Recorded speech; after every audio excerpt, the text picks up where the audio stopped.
आपल्या public media चॅनलला like, share, subscribe आणि फॉलो करायला विसरू नका।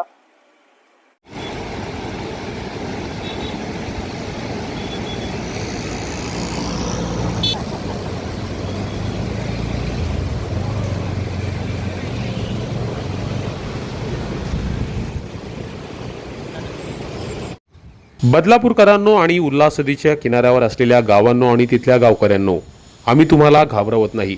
मात्र कर्जत तालुक्यात जो काही मुसळधार पाऊस कोसळतोय त्यामुळे आपल्या उल्हास नदीच्या पाण्याला मोठा प्रवाह आलाय।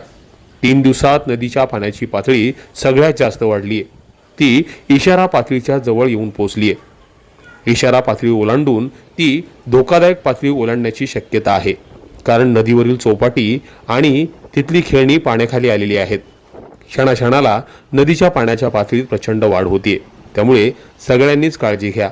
आपत्कालीन परिस्थिती उद्भवल्यास बदलापूर पालिका प्रशासन आणि आपल्या ग्रामपंचायत, तहसीलदार, तलाठी, जिल्हाधिकारी यांनी दिलेल्या आपत्कालीन नंबरवर संपर्क साधून मदत मागा।